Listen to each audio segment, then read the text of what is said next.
After a painful rejection from Se-roi, Iso returns to Danbam to drink her sorrow away. She's discovered by Hyunhee, who ignores Iso's weak plea to be left alone, and guesses she got rejected. Iso grumbles it was expected and Hyunhee agrees Se-roi would have a lot of excuses and asks if Iso plans to give up. President Jang is furious Suwa and Gunsu failed a second time to beat Danbam. Suwa gives no excuses and President Jang growls that he can't fire her over it. But if they lose the final round, he'll fire their chef.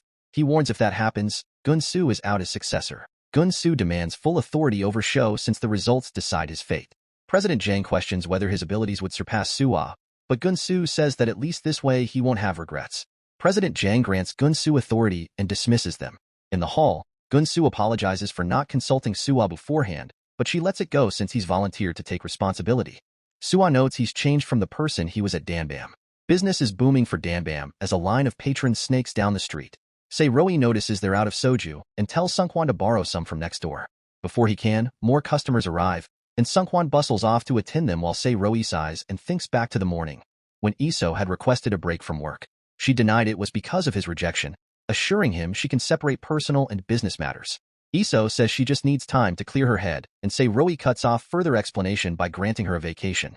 Snapping back to the present, Se-roi returns to work while Iso sits despondently on a park swing, replaying his rejection.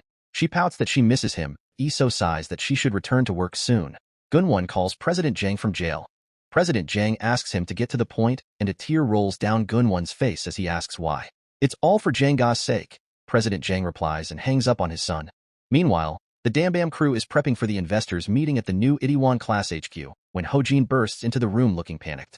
He and Se-roi rush over to the offices of their primary investor, only to find them cleared out with a "for lease" sign on the door.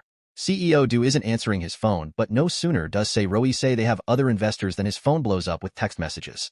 Iso is on her way to catch a flight for her vacation when she receives the same flurry of messages, all withdrawing their investments in Danbam. Se-roi and Ho-jin explain the situation to the rest of the team and Sungkwan fumes that they've already sank 500 million won into a new office and staff. Tony is confused why this happened and Ho-jin glowers that a malicious attack like this has someone's fingerprints all over it. Meanwhile, President Jang welcomes CEO Do to his office. On the bus home, Iso tries in vain to contact the lost investors as she's overwhelmed with guilt for pushing the investment route and failing to live up to Se-roi's trust in her. Meanwhile, Suwa arrives at IC's HQ with an opening gift plant to find an angry mob demanding Se-roi present Iso to answer for their losses. Se-roi sees Suwa, and she looks ashamed as his eyes fall on the plant. A cheerful ribbon reads, "From Chairman Jang Dae-hee. Know your place and be satisfied with what you have." Gunsu realizes President Jang planned this from the beginning. President Jang chuckles that Danbam has now lost people's trust, so future investments will be difficult. His actual goal was to control JM Holdings by showing how petty he could be. President Jang wonders whether Gunsu still considers Se-roi strong, and Gunsu admits President Jang is impressive. However, he thinks if Se-roi was this easy to destroy, there'd be no reason to be bothered by him, and President Jang's expression sours. Over at Danbam, Se-roi has had enough of the screaming and orders everyone to stop. Se-roi points out he's done nothing wrong, and no one has gone bankrupt, so there's no reason to abuse his employees. The mob cries that they put their trust in this investment, and Se-roi points out they didn't sign based on the article of CEO Do's hefty investment, but after they come and tasted Danbam's food. He shouts that nothing has changed, but welcomes them to withdraw their investments instead of causing trouble. The loudest of the mob demand if he can afford to do that, and Se-roi declares he can. He says there needs to be trust in business and won't take their money or trust for granted. Se-roi vows to accomplish all he'd promised. Suwa avoids his gaze as he brushes past her. She chases after him, questioning how he'll follow through. Se-roi replies that he'll take out a mortgage on the building. Suwa asks him to stop, instead. "Do you know how I felt when I had to bring that plant over here from President Jang?" she asks, wondering how long she'll be forced to hurt him. Suwa reminds Se-roi he let her define their relationship and asks him to forget his revenge and resentment and come to her. Crying, she begs him to be happy, but before Se-roi can answer, his phone rings. It's Iso, and she apologizes for pushing the investment. Se-roi cuts her off, saying the final decision was his and not to be hard on herself. "You told me I'm worth betting your life on, so I want you to trust me." Locking eyes with Suwa, Se-roi tells them both this isn't enough to destroy him. He continues, "This doesn't bother me at all. What bothered me was when my dad got fired just because I stuck to my principles." Suwa tries to interject, but he says that he collapsed when Dad died and the truth was covered up, but the reason he got back up and continues to fight is because he wants revenge. "And before I achieve that, I will never be happy." He vows to never give up until he destroys Jang Jie, and Suwa collapses into tears. Se-Roi hangs up and apologizes to Suwa. Lone Shark Granny tells Tony Chestnut is in trouble. Tony confidently says Se-Roi told them everything is okay. So it is. At ICHQ, Ho-Jin gives Se-Roi a list of investors interested in the food industry. Iso arrives, and he sighs that she's supposed to be resting. Iso concedes that Se-Roi is the boss, but she's the manager and she felt so ashamed. It was hard to brazenly return. She asks that if he still considers her a manager to let her regain his trust. Ho-Jin agrees that it's silly to refuse help from such a smart manager and hands her a copy of the list. Ho-Jin has highlighted names most likely to invest, and Se-Roi pauses when he sees the name Kim Soon-Wai. Ho-Jin explains that she's retired and owns a ton of real estate, but sometimes invests a lot of money in startup companies. The woman in question stalks up to President Jang's office, and when he greets her we see that it's Lone Shark Granny. She tells President Jang that he's aged and recalls the days when he slaved away for Jang Jie. Admitting she is impressed by him then, President Jang picks up on her disapproving tone, and Soon-Rai tells him there's a kid that reminds her a lot of a young President Jang, Park Se-Roi. She wonders why President Jang is bullying a kid at his age, and President Jang growls that he made Gunwon go to jail. Soon-Rai barks that Gunwon is paying for his crimes, and President Jang darkly reminds her he's not a child anymore. She laughs and says she's indebted to Se-Roi and would like him to stop messing with him. President Jang spits that it depends on Se-Roi's behavior, and Soon-Rai questions why he's so bothered by Se-Roi. At first, I just wanted to teach him a lesson, President Jang answers. But now, my goal is to get him on his knees. He calls it his last purpose in life, and Soon-Rai calls him crazy. Downstairs, Gun-Soo notices Suwa seems preoccupied, and she shoves her resignation letter into a desk drawer before he can see it. He guesses it's due to the investment withdrawal and admits he's amazed at President Jang's scheme. Suwa rounds on him for being impressed by someone ruining others' lives. Gun-Soo sees the framed selfie Suwa took with Se-Roi the Halloween before he left for deep-sea fishing, and snaps that Se-Roi would do the same if given the opportunity. My dad and Se-Roi are both the same. They don't care about how others feel. They only care about their goals. He adds he thought Suwa would be that way too. Dambam has closed for a week, and Se-Roi orders Hyuni to focus on the final round of The Best Pub, while he and Iso track down investors. Sungkwan curses CEO Do, but Iso admits she's the one at fault. Iso says she's confident that the four of them will overcome this. Sungkwan and Hyuni agree, and all four smile. Afterwards, Se-Roi thanks Iso and asks if she sorted everything out. About what? She wonders. About how I like you. Iso tells him she likes him too much for words, and liking him is the reason she works here instead of going to college. She doesn't mind that his feelings aren't the same and agrees with his statement that feelings aren't give or take. Iso declares she likes him anyway and orders him not to tell her what to do with her feelings. Iso adds that he can fire her for her feelings, and when Se-Roi doesn't reply, she asks if he really means to fire her. Se-Roi instantly denies it, admitting he can't imagine Dambam without her. Iso accuses him of being selfish but smiles that she's satisfied with this for now. The following morning, Se-Roi is at ICHQ with Ho-Jin when Iso calls to demand he return to Dambam immediately. Min-young pulls up and TSKS at Iso for using her as a chauffeur. Iso thanks her and then politely greets Soon-Rai sitting in the back seat. Pulling out chairs for them, she assures the women Se-Roi is on his way. Min-young asks how Iso knew she was close with Soon-Rai, and Iso whispers Ho-Jin told her Soon-Rai was Jang Ga's first investor. Se-Roi arrives and greets the women, cheerfully telling Soon-Rai he's heard she's a business mogul. Soon-Rai tuts that she heard all the investors withdrew, and Iso pouts that it's been hard, especially with Tony taking time off. Se-Roi remains silent, and Soon-Rai questions why he won't ask for her help despite knowing she's rich and indebted to him. Finally, Se-Roi says he doesn't want to use Tony as leverage. Wildcat, he must give you a hard time. Se-Roi repeats that Soon-Rai doesn't need to invest, and Soon-Rai snorts that he's getting ahead of himself. She says she doesn't invest in useless things, listing that he has no money, is incompetent, but has a huge dream. Soon-Rai accuses him of ignoring his struggling employees to keep his pride. She leaves and Iso chases after her, while Min-young tells Se-Roi that she agrees with Soon-Rai. You told me you'll never let anyone mistreat you or your staff. You think you can keep your pride and also have freedom?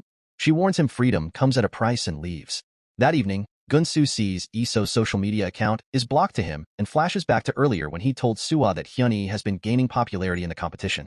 He thought the show was focused less on taste and more on popularity, and then told Suwa he had a high card that he didn't want to use. Se-Roi is outside when Suwa leaves work and tries to sneak by, but he notices her. He explains he's in the area looking for investors and asks if she's avoiding him. Se-Roi apologizes for the other day, and Suwa accuses him of dumping her. They go to eat, and Se-Roi laments that he can't remember the last time he'd bought barbecue for his employees, sighing that they met the wrong boss. Suwa points out they can always work somewhere else. Thinking of her accusation, Roi asks her to explain how he dumped her. She says he placed revenge over being happy with her.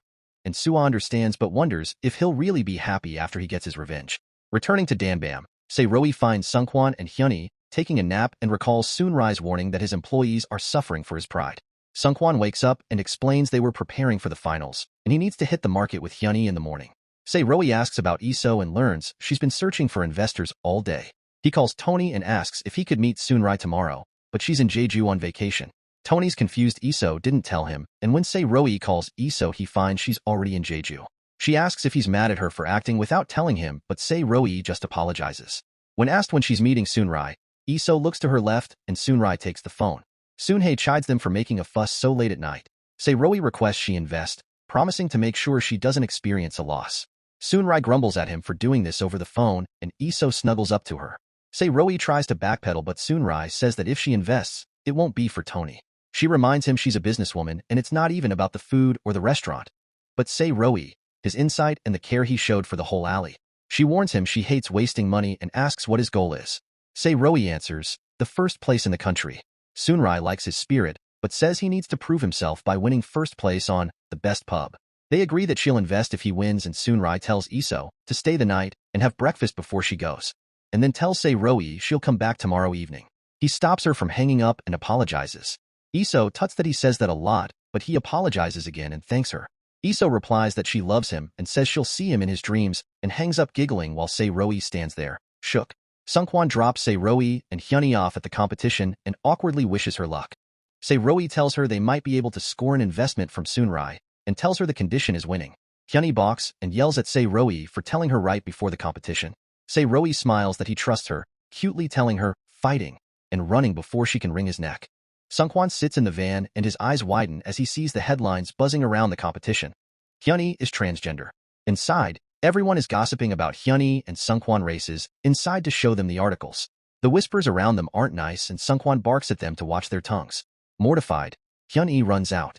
Meanwhile, Suwa confronts Gunsu about his high card, and he coldly confirms that he contacted the press yesterday. If the competition is influenced by Hyunhee's popularity, Gunsu reasons, they need to destroy that popularity. Suwa is appalled and says even if he hates Hyunhee, but Gunsu says Hyunhee is one of his only friends.